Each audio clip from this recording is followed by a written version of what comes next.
If you've ever watched two people fight or have an argument, at some point you're likely to hear one of the combatants say something like, "You are not worth it."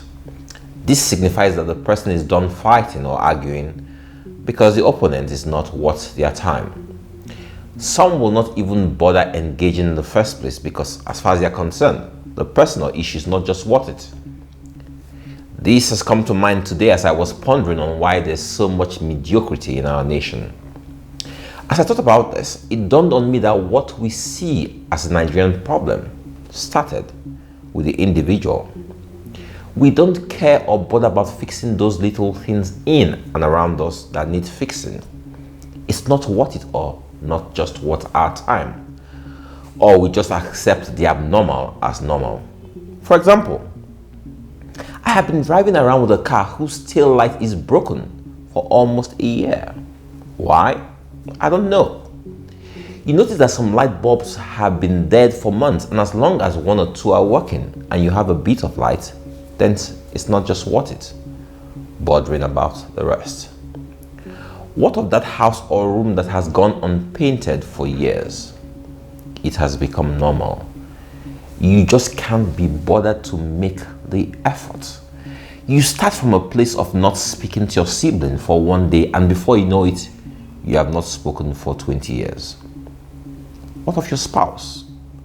What of schoolwork? One assignment is not worth doing. One class is not worth attending, and the next thing you know is that you are out of school. What of the quality of your handwork? It's not worth going the extra mile. It's not worth an extra hour. It's not worth an extra day, and before you know it, the building has collapsed. The patient has died. You have graduated an illiterate.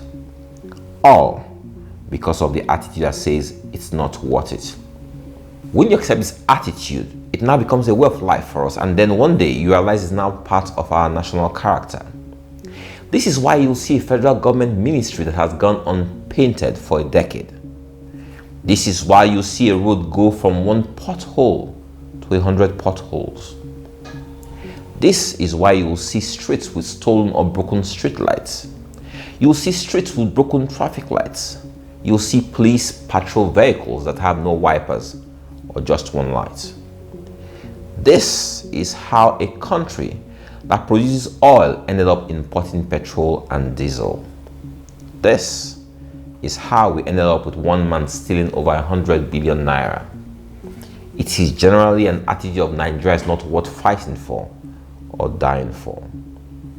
Nigeria is not just worth the effort, and as such, nobody wants to bother fixing the multifaceted problems plaguing this country.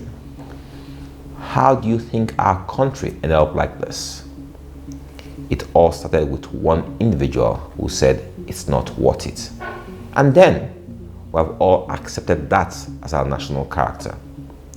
We are all now rushing to leave Nigeria for other countries where it's worth it. We get there and realize it's worth obeying the speed limits. It's worth obeying traffic signs. It's worth doing everything well. But in your country, it's okay for the abnormal to be normal.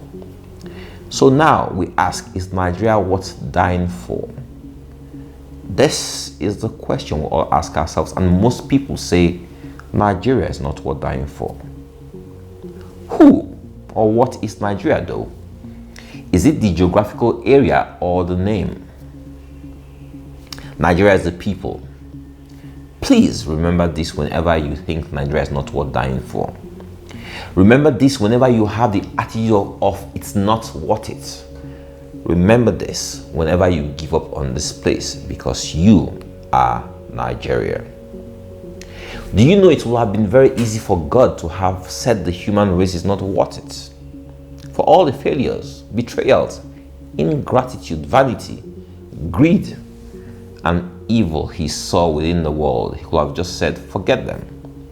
To hell with them. Leave them with the devil if that's who they want. But no, he refused to give up on mankind. He refused to accept mediocrity. He refused to accept poor workmanship. He said, you are worth it.